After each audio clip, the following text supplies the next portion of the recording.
gonna pop the opacity filter off this for a second.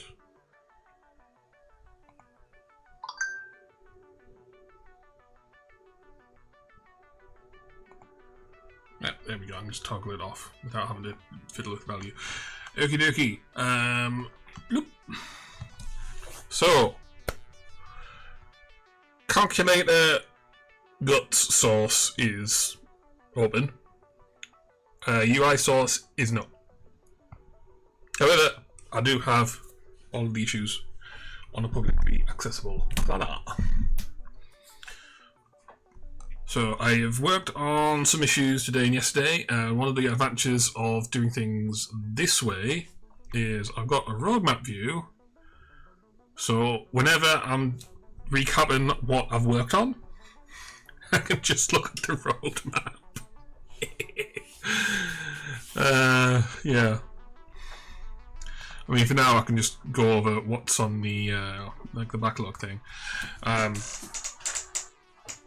So some test-related things have been assessed. The tests that were broken,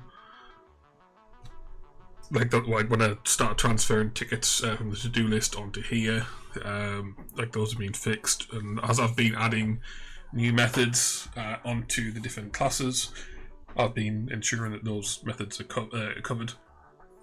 I haven't got full coverage on the rest of the code. I'm just like doing it as and when I can have the patience for it.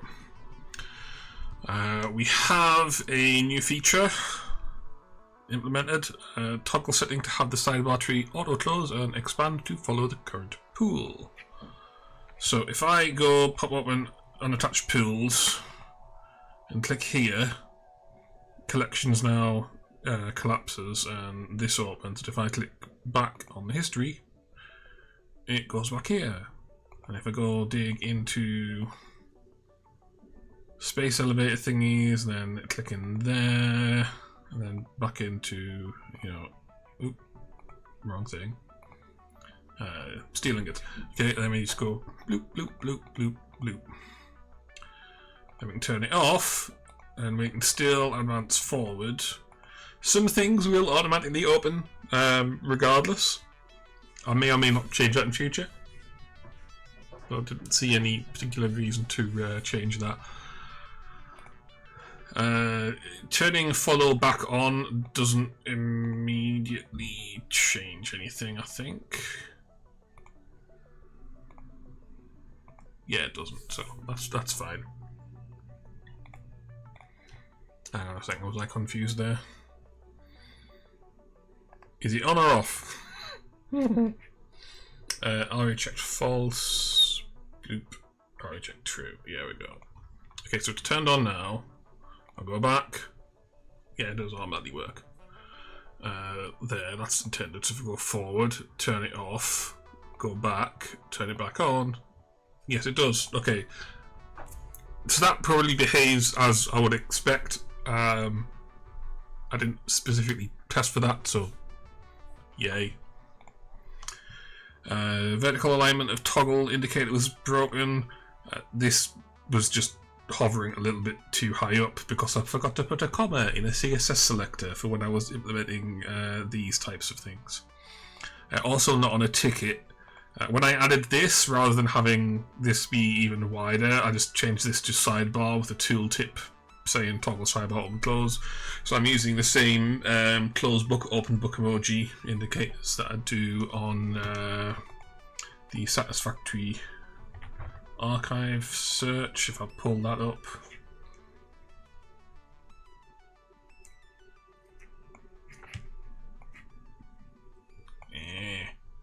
oh, of course it won't work because it's not an incognito window.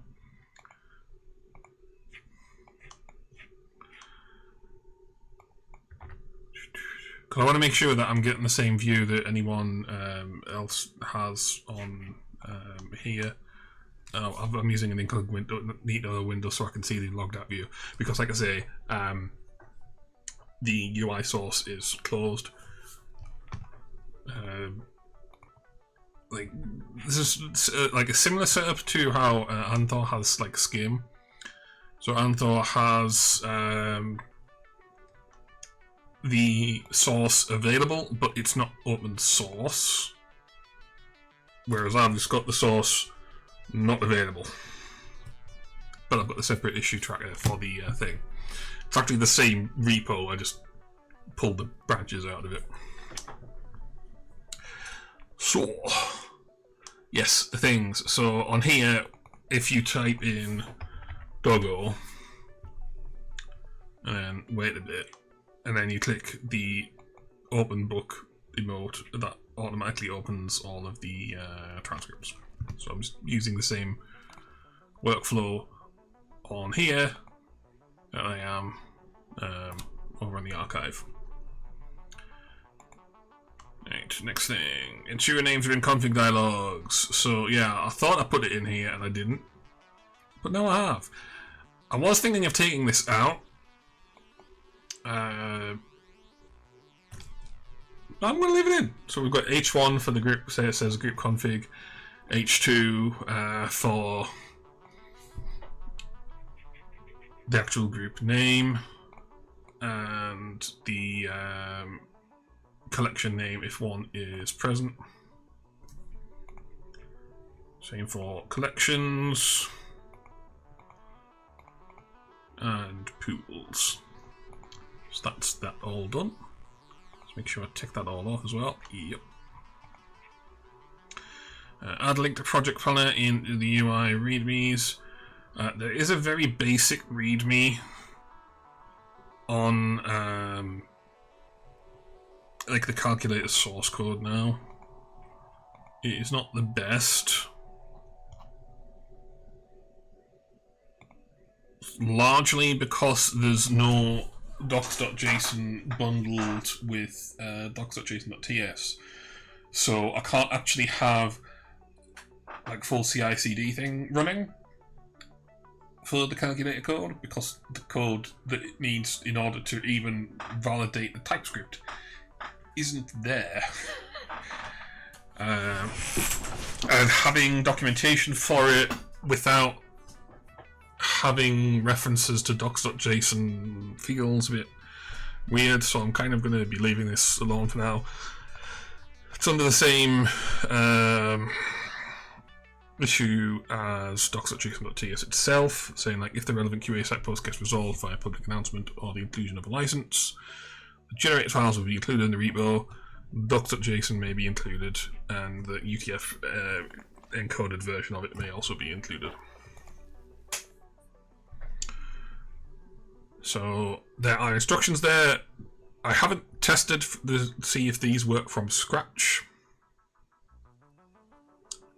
If anyone has issues with it, you can find me on Discord. Or file a ticket. Because we've got an issue tracker now, yay! Yeah, there's no link to the issue tracker on docs.json.ts because it's not. It's a dependency. It's not part of it itself. Whereas we've got the issue, like the link to the issue tracker, the link to the actual calculator on here. And then in the UI repo, we have the link there. Context dependent names. So it used to be that down here we would see steel pipes having the ID number, like the ID numbers appended, because there was more than one pool named steel pipes. I have just now noticed that I forgot to do it on there. I can fix that live, and then we can see how that works. But we'll just file a new ticket for that.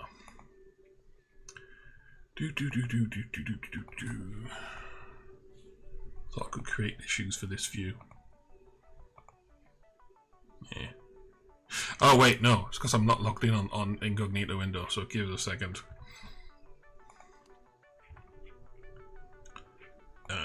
where's my logged in copy? Here we are. So we'll fix this live. Forgot. Actually, no, I don't even need a new ticket. I'll just reuse the existing ticket. Contact dependent names. Reopen. Can we reopen?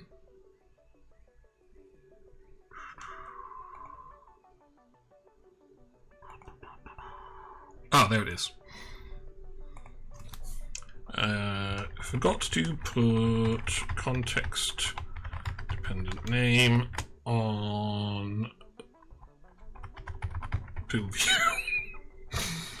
So, you know, whoops. So I'll just hit reopen there, and it should pop across on the incognito window. Or it should change color on the incognito window.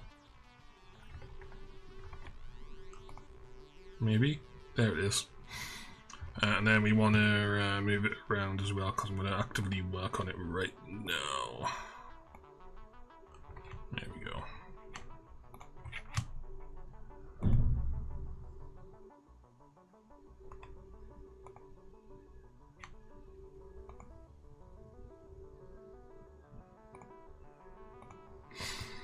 So that is going to be in template.ts. The CSS selector for that was... Well, actually I don't even need to know the CSS selector because it's got breadcrumbs right next to it, so I can just search for pool breadcrumbs. Here we go. Pool name from state.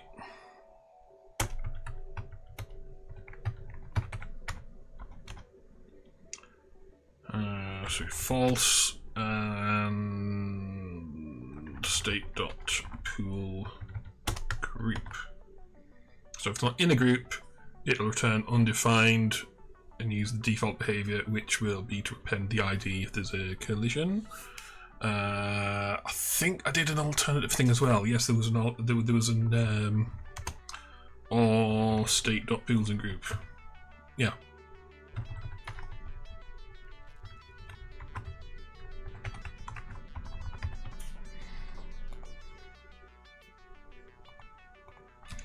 And then we'll tweak some stuff here.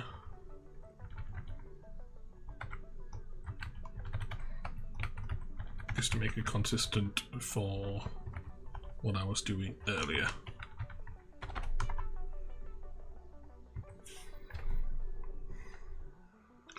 Let's see, that's going to be regarding number 10 as well. I'll not reopen that one, but I will put a reference to it in the commit message.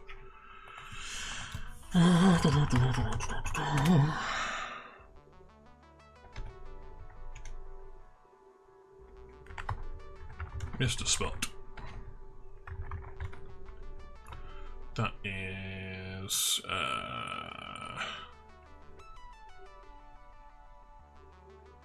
24 and 10. But it closes 24.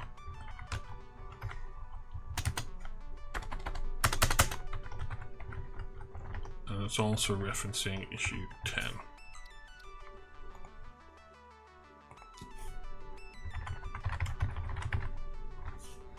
So now if I push this up, that should switch back over.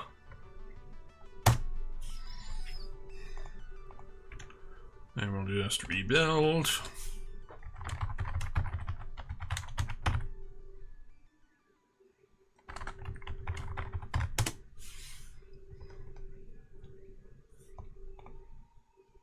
There it goes.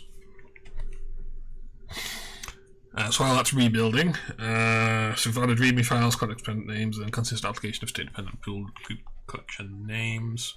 So the way that one works is anywhere that there's a title attribute, you'll not be able to see it on here. like the info buttons have got the tooltips on that says view combined report for modular frame group 10, whereas previously it would just say view combined report for group 10. Wait for the build to finish.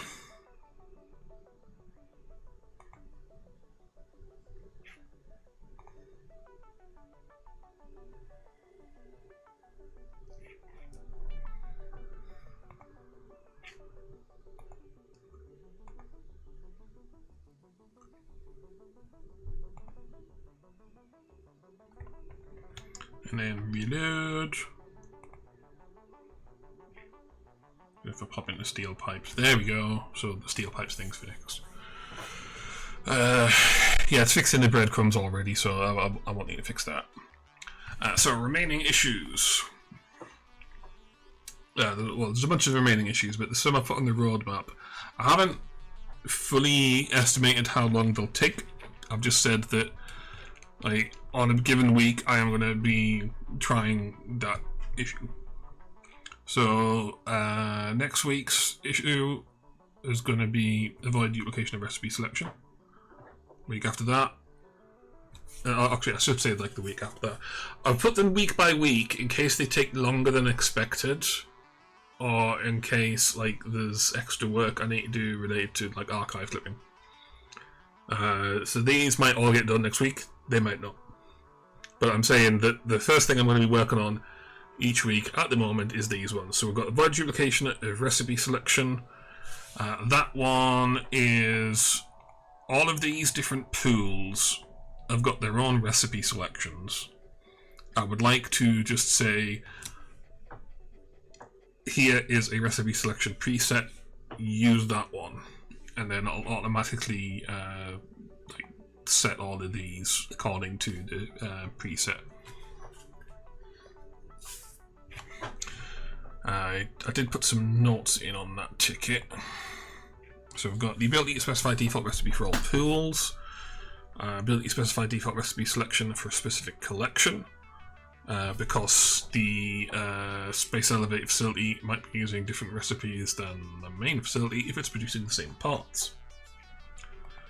Ability to specify default recipe selection for a specific group. Same logic there. If I'm making the same parts and different production floors, in order to make, you know, bigger parts, I might be using other recipes for convenience. Like there's recipes, it might not be on this playthrough. Let's Alt Tab to Satisfactory. Actually, let's load the game in, because that would have helped. Because I was going to go point at the facility. So yeah, so while that's loading in the background, we'll still go waffle over this shit.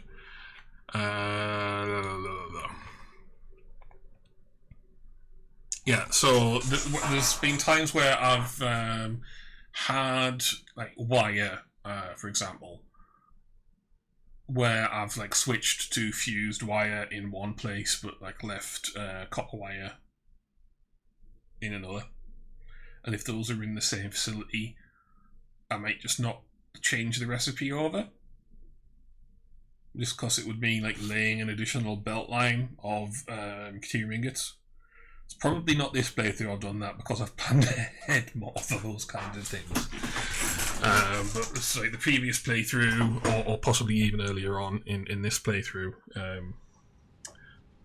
I would have like reconsidered recipes. Like I now no longer use the pure ingot recipes, because the alloy ingot recipes are just less of a hassle to set up. So we have ability to override recipe selection for a given production item without necessarily, just alt-tabbing there, creating a new recipe selection. So what I want to be able to do is, if I have a recipe preset set here, I want to be able to, like by default, not have this drop down here, but be able to click a button. Like, it obviously won't work steel pipe because there's no alternate for steel pipe. But I want to be able to click a button and say, override the preset. Hopefully that'll be straightforward. We're digging down into the weeds of things with how my brain works now.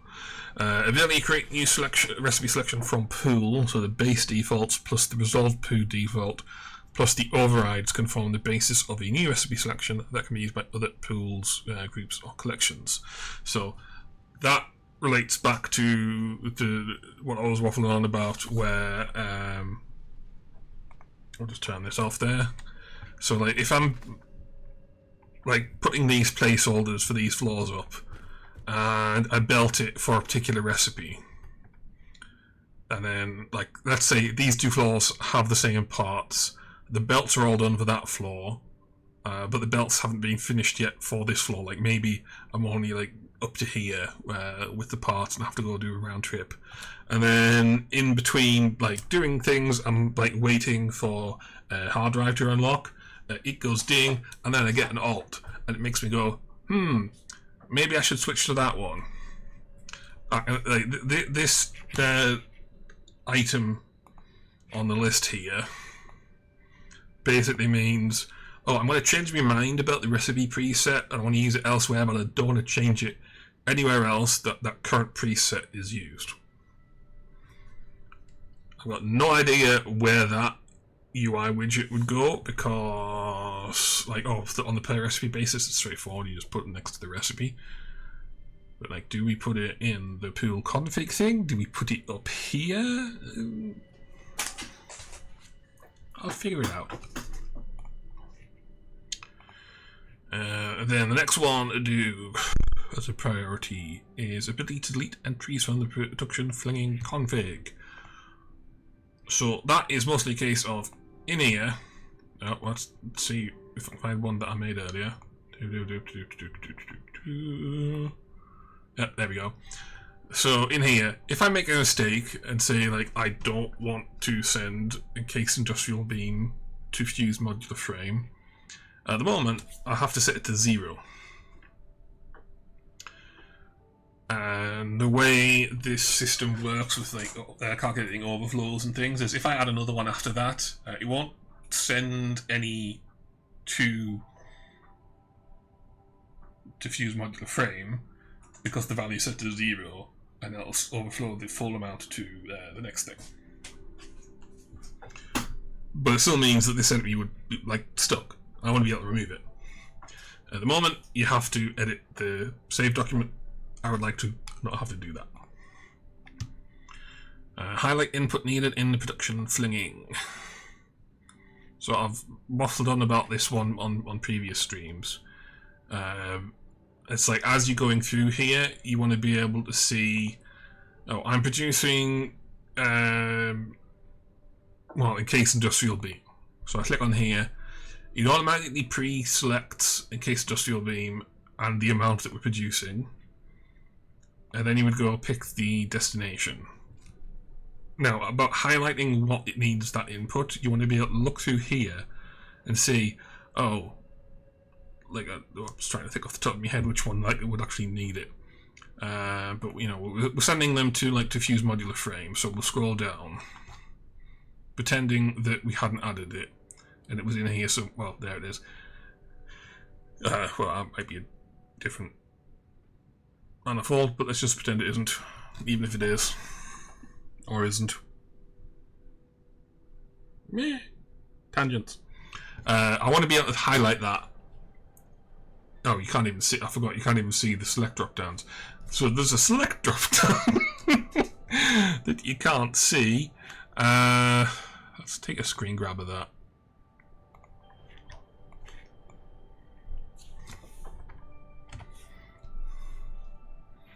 Probably a cleaner way of doing this, but I'm gonna go with the thing where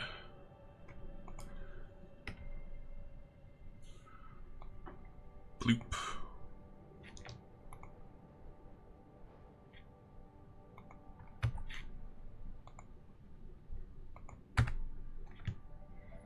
I'm just being lazy and I'm opening it in Scrooge rather than putting the snipping tool in the thing. So we have this dialog here. It's got the list of all of the pools and the groups and the things. I want to be able to see from here what needs this item without having to like memorize. Like obviously, as I'm going through, if I'm interacting with this dialogue, I probably know where I want to send things, but it would be useful to see what manifolds need that item, because I might have forgotten about stuff. Ability change, sort order. That one's straightforward. If you want this to get stuff first, like say we have undersupply, we want to be able to just, you know, pop it up and down. There's an actions column over here, so the UI for that is probably just going to be up and down buttons, and it'll just move stuff. Because this is, I think it's a table. Yeah, because it's a table, I don't really want to be messing around with doing drag and drop for this. I mean, I could add like a handle over here and do it that way, but that would probably give me headaches. So we'll just go with straight up and down buttons. Again, this is stuff you can change in the save file. You'd be able to go in. See if we can find Albert's. Yeah, so you just go in and just change the order of these. Problem solved, but it's not the most usable thing to do it that way.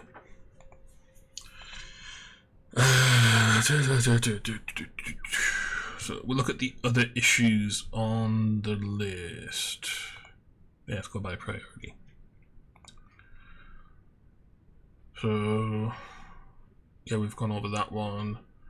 That one, zero amount items get filtered in production clearing. I had considered putting that on one of the lists of today's changes. I was trying to find an example. I can't remember where I put it. That's the one where I'm saying if I go into let's pop open this again. So if I go in here, if I am producing something up here and it equates to an amount of 0, it won't appear in the dialogue. I mean, I think I could just do that now if I put minus 3.375.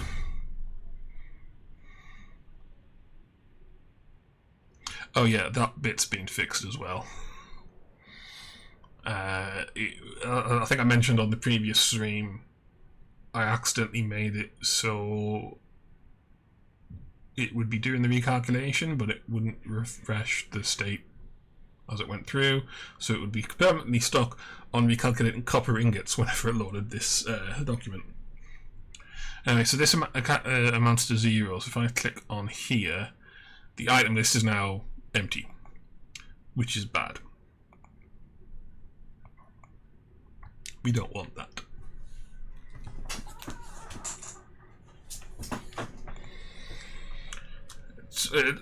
The workaround for it is you just set the output to something non-zero and it appears. So that's why it's P1, not P0.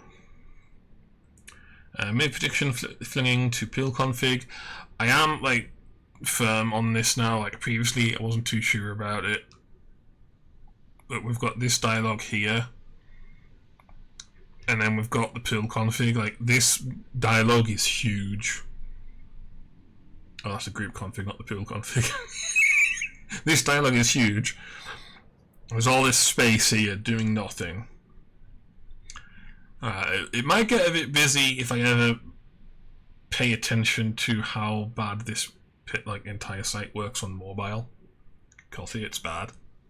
I'm just, if anyone reports an issue with that at the moment, I'm just going to close it as won't fix, or put it in as eventually. Yeah, I definitely want to put production clinging in here because it is part of configuring what this pool does.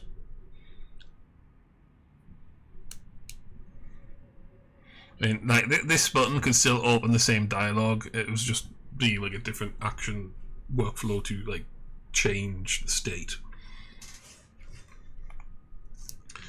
Add funding metadata to package.json. So because the calculator is now open, it's not yet available as an npm package, but it will be eventually. Now I can't really make it available as an npm package without all of the generated stuff being there.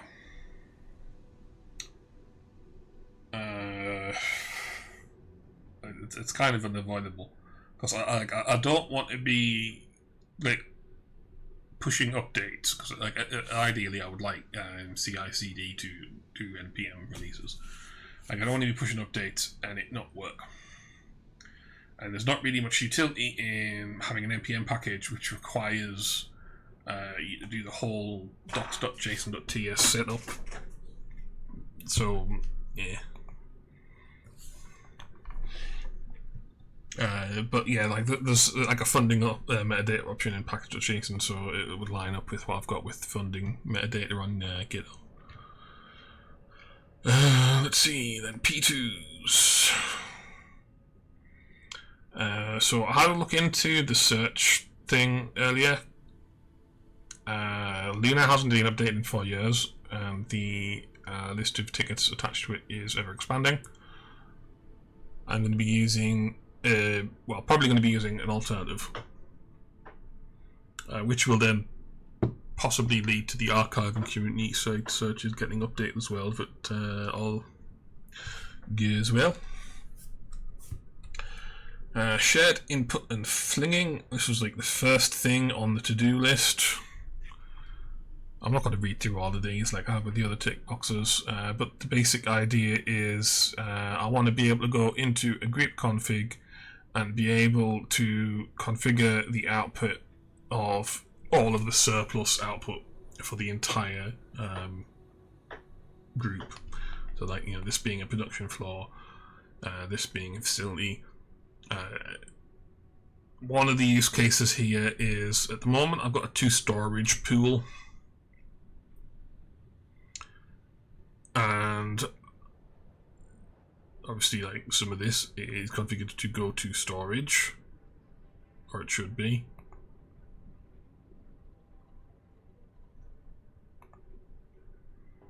Hang on a second. Yes, I'm into storage. Okay, yeah. So like this stuff, to infuse modular frame, if this backs up, it's like the actual facility is configured to go to storage, and I can kind of mimic that by saying, you know, overflow this to storage. So you can do these whole like flow things, and then everything that goes into to fuse modular frames that doesn't, like, that gets backed up will then go into here, and then there, and then that can all go to the warehouse. And then for like things like warehouse floors, you could be saying configure all of the output for the warehouse floor, and then just go sync, sync, sync, sync, sync. That's more future feature stuff, but yeah. So that's a convenience thing. Tree view for ingredients list.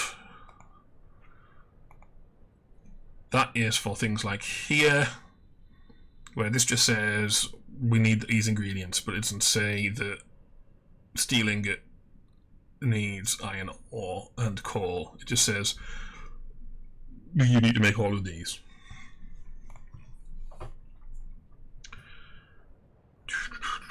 Highlight input needed in production. Flinging, I think I went over that one already.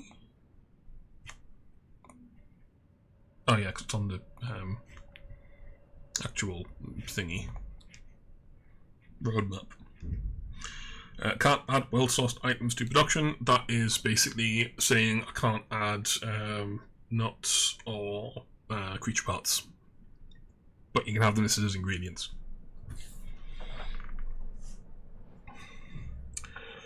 ability to use pools, redistribution centers. You can't configure output without adding production.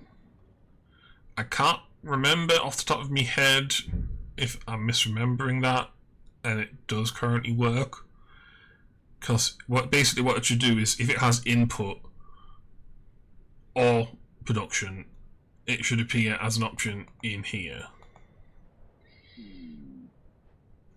And we can see here that we have 9.375 encased industrial beams with none left over.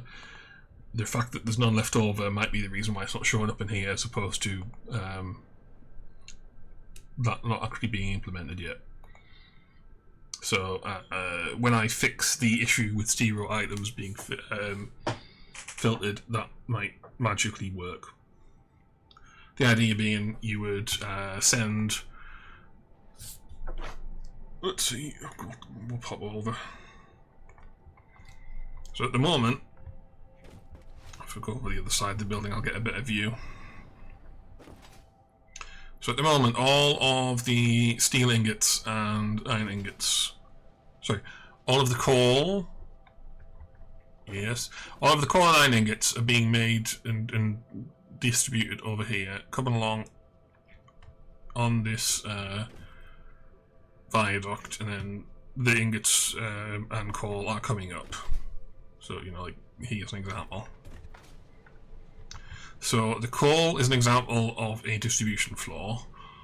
But one of the things I could do is I could have fewer belts coming over here and having a floor that just divvies out the parts, or it could even like make the steel ingots like on a dedicated floor and then ship those out.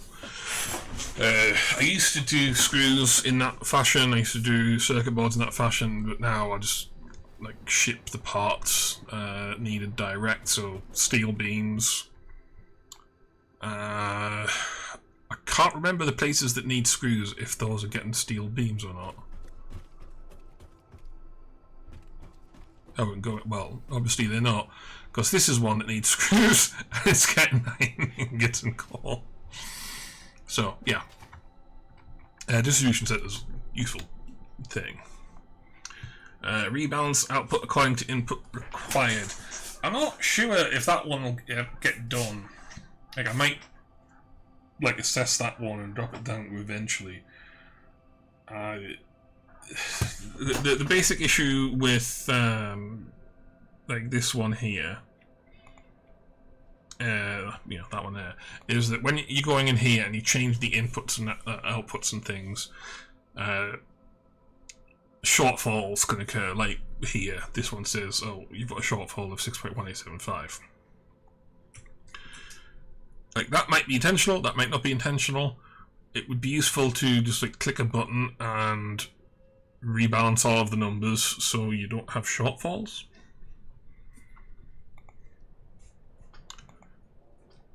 It's just something that occurred to us. It went on the to-do list and it's been transferred to a ticket. So the ability to see total ingredients needed when partially or fully satisfied. So on here we can see that we are making a heavy modular frame, and over here we are making steel pipe.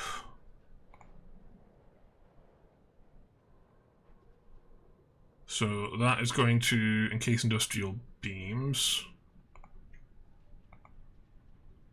And we say we need 33.75 steel pipe to storage, so we go in here. Oh, wait, let's take that off. So we got 33.7.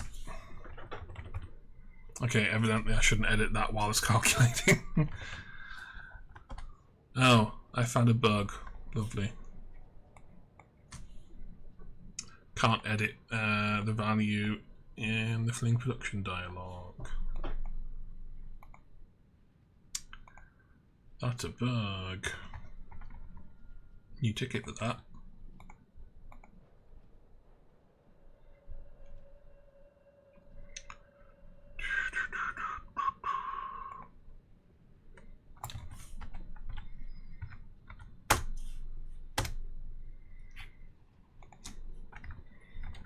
not edit pre-filled value for production flinging dialogue.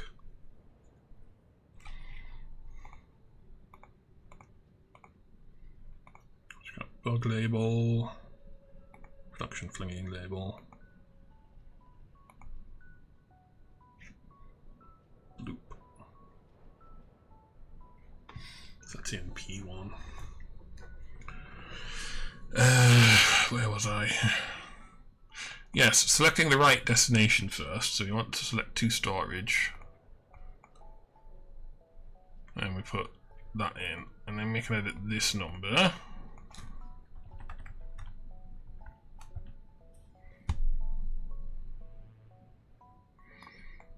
Yeah, was that bug with the decimal point only happening when it was recalculating? Because I thought I fixed those. Because a number that ends in a dot isn't considered valid input for the calculator, so it shouldn't recalculate. It should only start recalculating when you have valid inputs. If I put 33 in, then I'll wait for it to finish recalculating.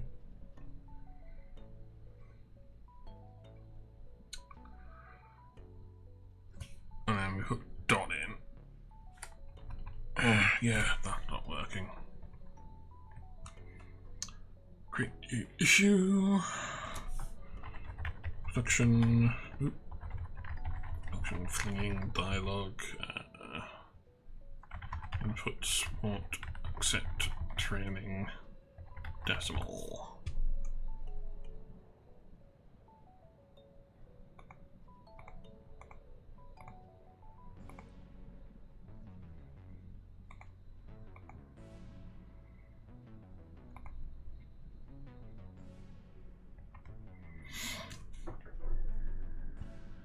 Anyway, yes, 33.75, so we'll just go bloop. So when this finishes recalculating, the steel pipes would disappear off there. So that's like a satisfied ingredient, but we want to be able to see the total ingredients, because even in report mode,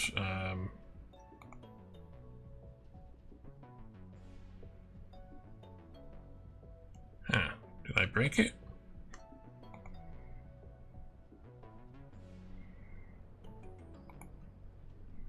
Yeah, I know it works in other cases, so I'm not too bothered about that. Like, imagine a frame doesn't show up on here because that's a satisfied ingredient. But it does show up here on here because it's not satisfied. Ta-da. We want to be able to see ingredients at all times, in some cases, as a toggle. Just for that, so, you know, there's that list. Auto load previous session. So at the moment, if you click like back and forth, at least in Chrome, it'll save your current state of the calculator, just apparently because of how a consequence of how I've written it lets it restore with Chrome. So yay, I haven't done it in some weird way that breaks that. What would be nice to do is like pop into save and then do a checkbox, or have a checkbox next to the save button to like auto save every time a calculation finishes, so that if I go away and come back, it'll, you know, come. I won't have to go like save it to a text file to have it persisted. That may or may not have GDPR issues. I'd have to look into it, because at the moment this doesn't save anything. Like, there's a reason why you have to copy the text out of the text area yourself. And persisting of data may or may not be expected, like required functionality. I'll have to look into it.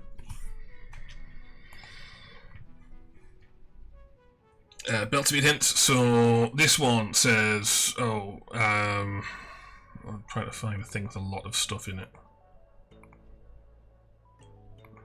I can't remember. Oh, here we go. So this one needs copper ingots, like 600 copper ingots a minute. Well, there's no concept of time in this at the moment, but let's just pretend it's 600 copper ingots a minute. Having a hint saying this needs one Mark V belt with a, I'm pretty sure I put the checkbox in. Yeah, and have a pop over, so there would be a Mark V belt appearing here with a 2 next to it, or just, you know, like tool tips like there are with these saying like 1 copper ore equals 1 copper ingot. It would be, oh, Mark V belt icon, tool tip saying how many needed.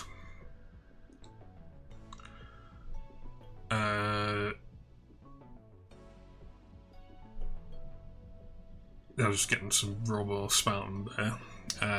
Then the pop over thing would say, oh, if you want to have Mark IV belts, you will need 2 Mark IV belts, or 3 Mark III belts, and so on. Because, like, although I don't want to put stuff into this calculator that says, here's what I want to build, tell me how to build it, it would still be useful to say, I need to supply, like, 600 ingots here, or I'm spitting 600 ingots out. I say, oh, in order to build that facility, you're going to need this much belt.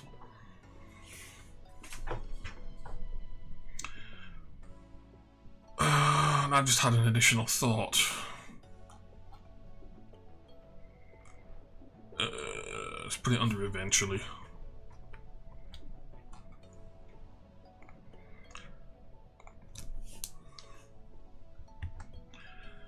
Cap output to belt speed hint selection thingies. Let's take out the word thingies. So what I'm thinking is, yeah, like that says, oh, the 600 copper ingots a minute going to come out of that floor. But if you're just starting, and I'll start making that space elevator factory right from the get-go, like I did on one of the previous playthroughs, rather than doing it like as needed. Because I started off with a temporary factory that was just modified as needed, and then I eventually built the facility out. Obviously, I'm not going to have Mark V belts. I'm going to be having Mark I belt. So if I eventually get the awesome sync output type in, or destination type, whatever, I'll get to that ticket in a bit. If I eventually get the awesome sync stuff put in, it would be nice to know that even though the calculator says, oh, I want to be producing 600 ingots a minute on this floor, but I could say, I currently only have Mark I belts. It would be nice to have an accurate reflection of the possible points.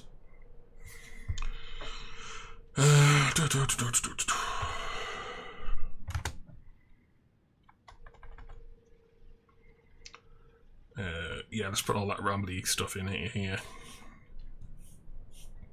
So that's relating to ticket 23.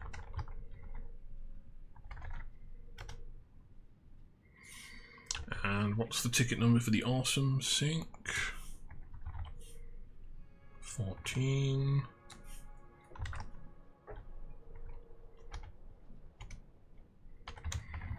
It would be helpful to get an accurate sync value total.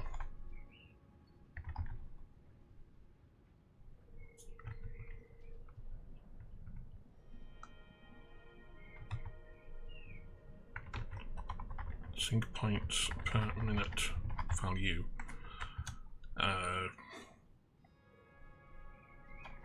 If one is currently capped to a lower belt speed than production requires, or production output requires.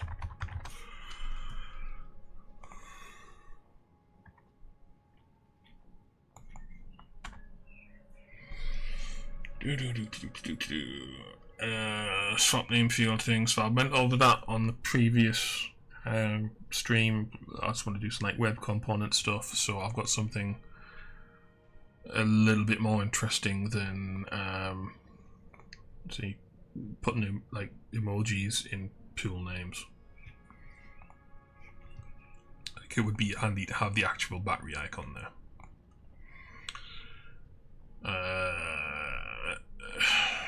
Add button on the landing page, put the example saved to load dialog. So this ties more into the like more advanced JSON editing things, but it would be handy to have an edit or like some other button, like some other differently worded button here that says, you know, rather than loading the calculator, pop this screen open with that JSON. So you can edit it first and then hit, you know, load.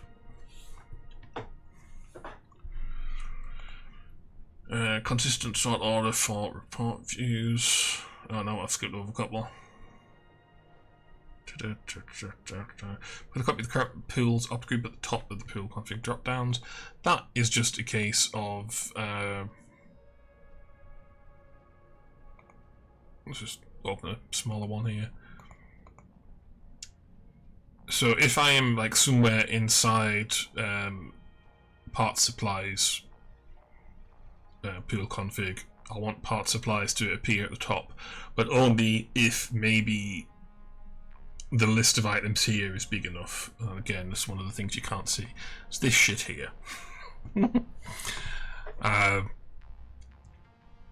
if this was like if the current pool was like way off the page, I want the current pool at the top, or the current group at the top rather, just as a matter of convenience.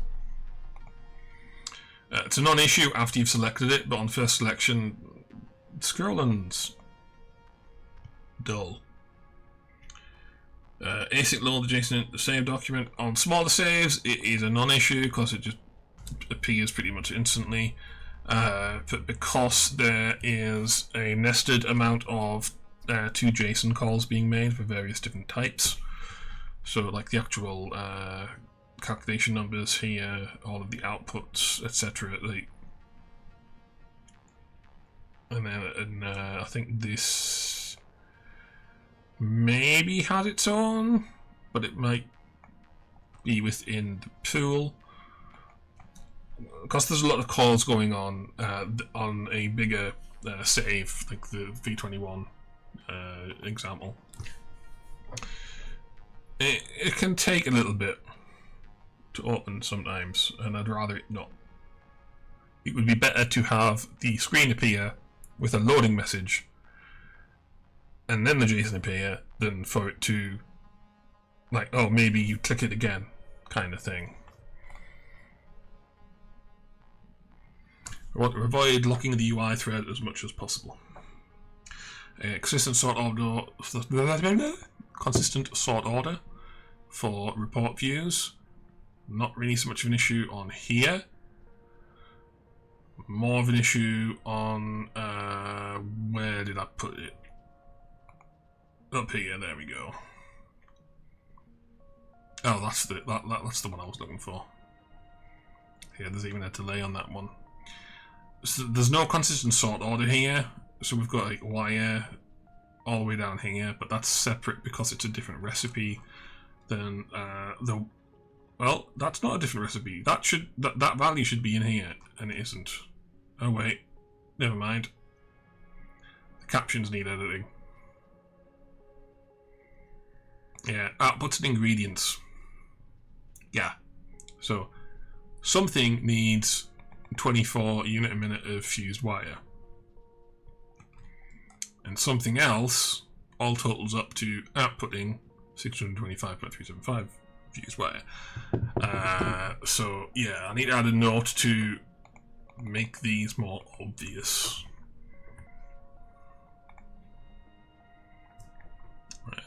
Let's put it, make sure it's in P2, not everything.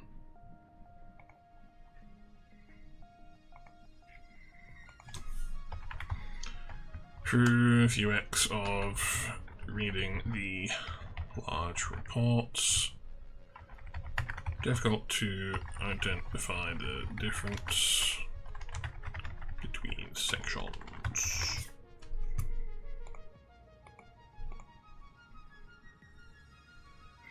And this is another lengthy state of dev by accident, yet again.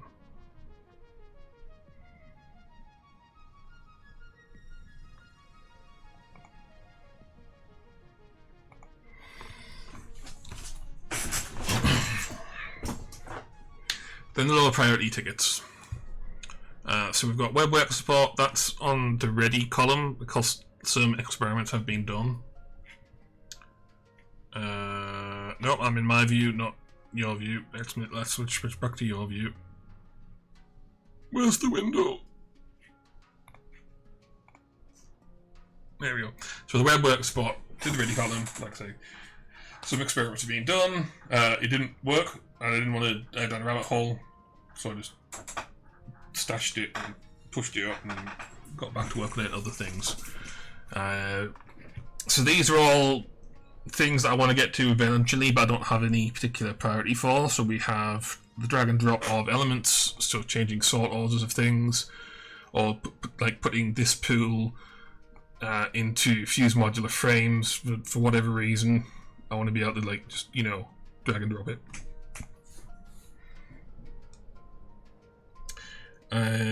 Production destination types. So warehousing, I have a thing for warehouse floor here. It currently doesn't do anything. I could send outputs here, but I can't really do anything that I'm intended with them, because it would just say, oh, you're getting this much a minute sent, effectively. I mean, just to clarify the comment earlier, so this doesn't have really much of a concept of time, aside from the calculator figuring things out from docs.json data. So values are normalized. When I say 600 a minute copper ingots for that floor, that could be 600 an hour. This calculator doesn't care about time. It's just numbers. You could use this calculator and say the numbers you're putting in are the total amount you want to make in your entire playthrough, rather than per minute. It's up to you. But yeah, getting back to this one. So for warehousing, there's no like native support for it. You just have to put in collections or pools that are for warehousing to say that you are sending stuff there. But what I want to be able to do is have something meaningful in, so I can say that I want to store this much. So for like a practical example, let's go down the warehouse floor. So it used to be, for all the warehouse floors, I would like stack up. How many does it stack up? Like I would stack up storage bins like that, and then if for whatever reason I decided I could put them multiple rows deep. Because this was back in the days of when I was like thinking, oh, let's have a central storage facility out in the Dune Desert, and we'll have these storage containers here as a temporary thing that we can then ship stuff out by train. Rarely, if ever, got around to doing that. So I've just got decentralized warehousing now. A playthrough a few ago, I figured out that for most parts, a single storage container is all that is needed. Some parts, you might need a double, and it is easy enough to just whack an industrial storage container on top and feed a belt in, and you just, if for some reason you needed even more, like if you've got a low production volume but you're away from it for a while, you could stack up more storage containers and you'll eventually have more items. It's fun. I want to be able to say that I am sending iron plates to here, and then I can say I have one normal storage container, one industrial storage container, and then have a interface in here that says, oh, this will fill up after this many minutes. And then if I have the awesome sink destination type put in, like possibly even before then, because having destinations isn't required for this bit, it could say, oh, this takes so many minutes to fill up. It could say, once that is full, that will net you however many points per minute. Oh, where are we up to now anyway? 690 points. Is it 1,000 points we need for the golden knot? Awesome shop. Going off on tangents. Yeah, so still a ways off that. It would be useful to know like how long it would take to get enough points based on the configuration of a warehouse, assuming everything was going at full tilt, or if I get that belt clamping thing in, taking that into account. It could also be doing things to make recommendations on the amount of awesome sinks. So an example of that is over here. So Mark V belt is the highest speed belt you can possibly get. The total amount of parts you could be sending to the storage can exceed the speed of one belt. So you can need more than one sink. It would be handy to know that stuff. So like this no longer hooks into the sink bus here, and then it just goes straight over into its own sink. I think the adjacent floor, like warehouse, might have more sinks, or it possibly did at one time. Oh no, yeah. One of the things I did was with this stuff, I had a lot of excess parts from rebalancing the different recipes. So we have that dedicated sink for copper sheets, because if it's running at full tilt, it would exceed the total capacity of all of these if these were running at full tilt. There's a bunch of undersupply going on, so they're not.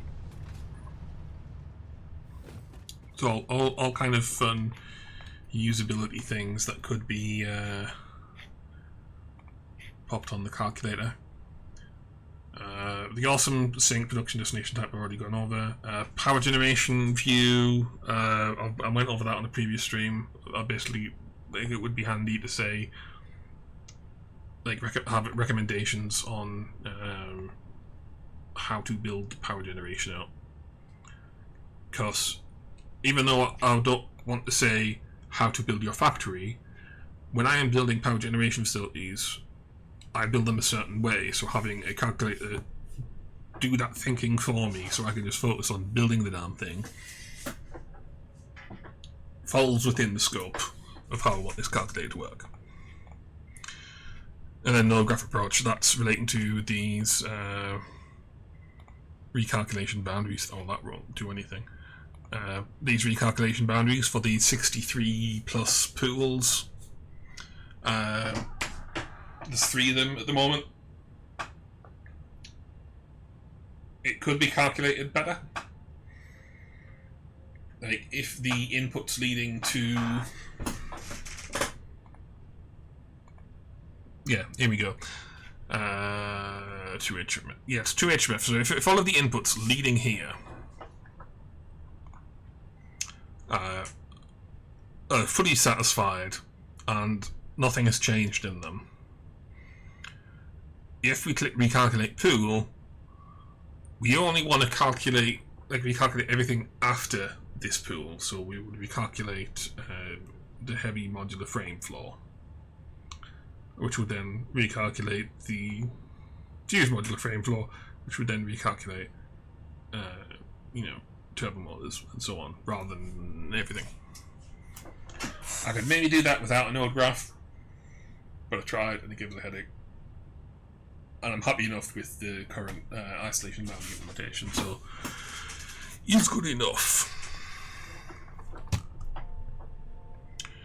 So that is the big state of dev thing, which has gone on for an hour.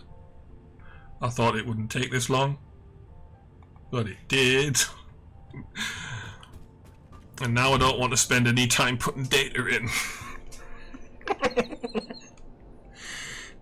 Yeah, I was intending to do a brief state of dev and then go in, put some more data in, because we're missing like the numbers for reinforced iron plates and iron plates. I'll get to do it eventually. It's entirely possible that like if 1.0 comes out when Snook comes back on the 18th of June, that I might just not put any more data in and just like start a new thing and swap between the 1.0 save and this save in order to like do testing with the calculator. But yeah, I think that's going to be it for now. I might be back on later today and actually stream some shit. If I'm going to stream while I'm playing something, it's probably not going to be Satisfactory, because all the time spent in Satisfactory at the moment is going to be focused on getting the calculator to a state where that I'm happy with it at. So that's going to be all now. Thanks for watching. Goodbye.